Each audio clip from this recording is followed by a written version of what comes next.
A lot of people speak about the higher self as if it was the final truth of who they are. But the higher self is not the monad. The higher self is still a form of spiritual identity. It may be luminous, it may be wise, it may be far beyond the ego, but it is not the absolute. The monad is not the best version of you. The monad is the source beyond the entire idea of you.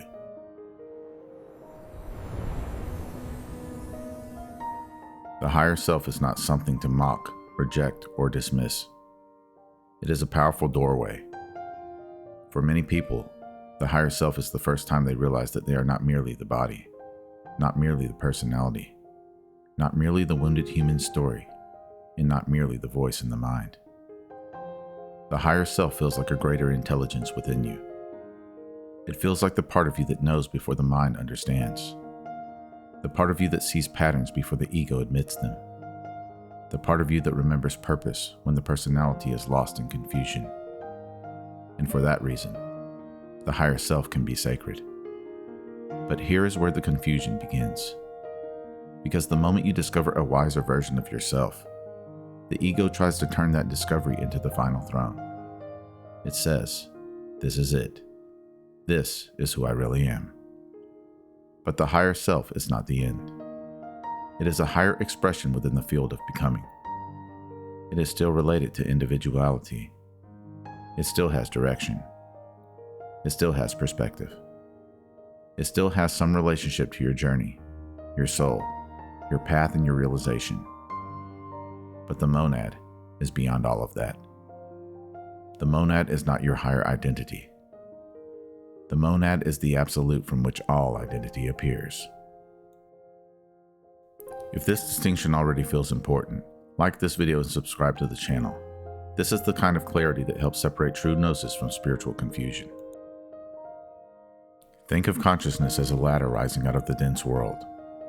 At the bottom is the ego. The ego says, "I am this body. I am this name. I am what happened to me." Above that, the soul begins to awaken. It starts to question the world. It starts to see through the masks. It starts to see that the personality is not the whole being. Then comes the higher self. The higher self is a much higher rung on the ladder. It sees more clearly than the ego. It is not as easily trapped by fear. It does not cling to the false world in the same way. It carries a memory of alignment, purpose, and wisdom. But it is still on the ladder. The monad is not a rung on the ladder. The monad is not at the top of the ladder. The monad is the silent reality that makes the ladder even possible. This is the distinction most people miss. They climb from the ego to the soul, from soul to higher self, and then they assume the highest version of themselves must be the final truth.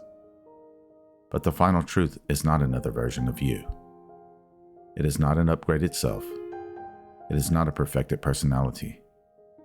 It is not the cosmic form of your individual identity. The monad is prior to the entire structure of selfhood. The higher self can guide you upward, until the monad dissolves the need to become someone at all. This is why the higher self can become a problem when misunderstood. Not because the higher self is dangerous, but because the ego can imitate its language. The ego can take spiritual insight and turn it into superiority. It can say, "I am more advanced than others. I am more awakened than them. I have access to higher truth. I am beyond ordinary people. I am chosen. I'm special. I'm evolved." And just like that, the ego steps back onto its throne. It's only changed costumes again. It used to wear pain. Now it wears the light. It used to identify with wounds.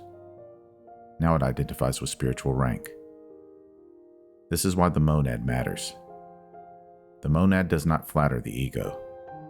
The monad does not crown the personality. The monad does not tell the false self, "You are finally superior." The monad strips everything down to its origin.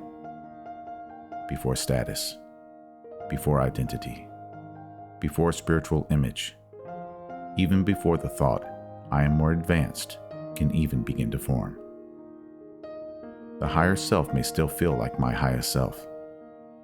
The monad is the truth beyond the idea of me, mine, and my completely. That one idea changes everything. Because as long as there is a subtle my, there is still a center of possession. My path, my light, my awakening, my mission, my realization. The monad cannot be possessed. The monad is not owned. The monad is not an object in your spiritual collection. The monad is the absolute that cannot be reduced into personal achievement.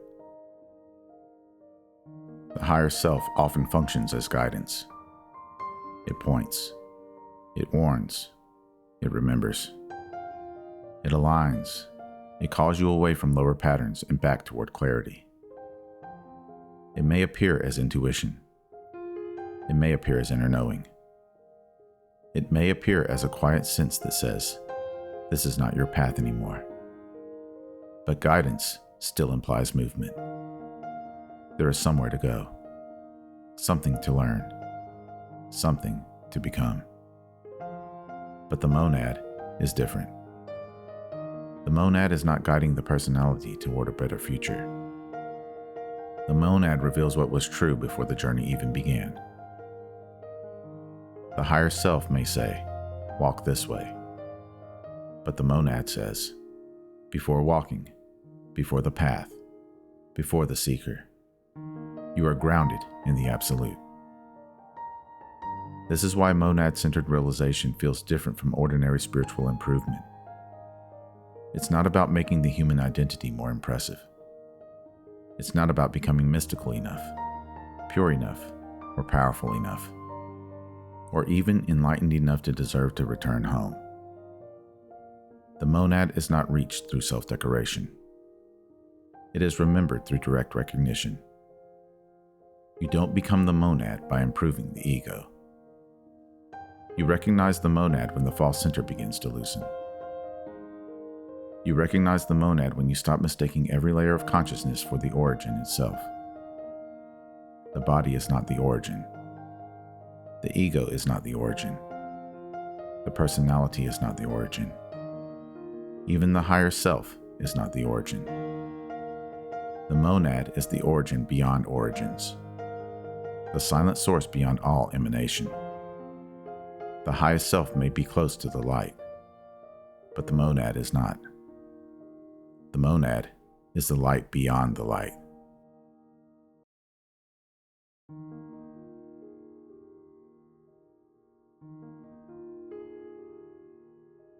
This distinction matters because many seekers stop too early.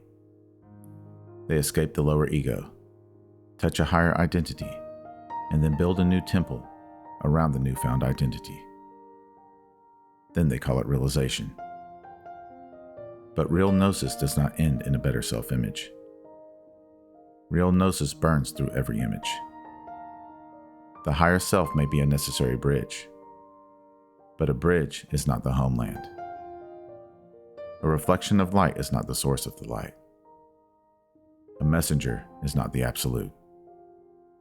And this is where spiritual maturity begins. You can honor the higher self without worshiping it. You can listen to its guidance without mistaking it for the monad.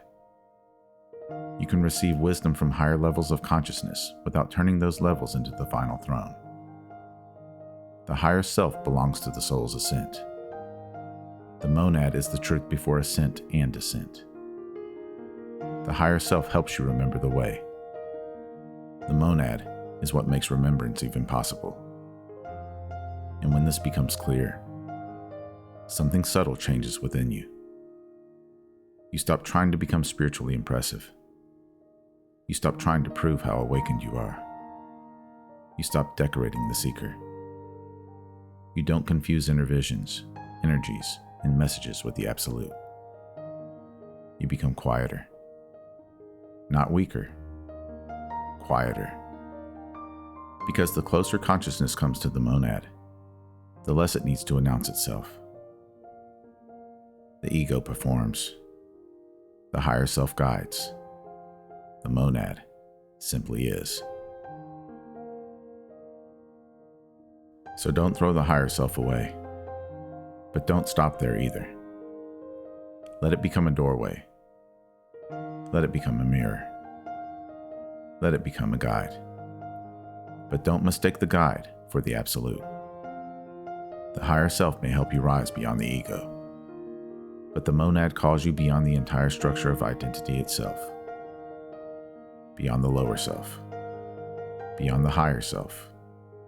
Beyond the seeker. Beyond the one trying to become anything. Because the deepest truth of your being is not found by becoming a more divine version of the mask. It is remembered when every mask becomes transparent. And what remains is not a personality glowing brighter. What remains is the silent, ungraspable origin behind the light. The monad.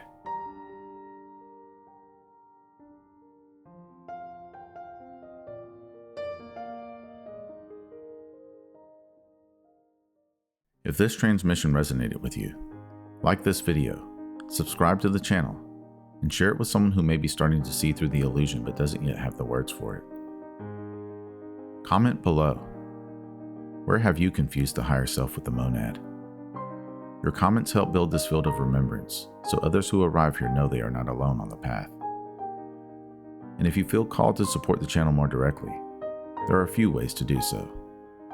You can leave me a super thanks on this video. Buy me a coffee at buymeacoffee.com/magnumopus333. Or you can visit the Magnum Opus 333 store on Teespring. The links are in the description below.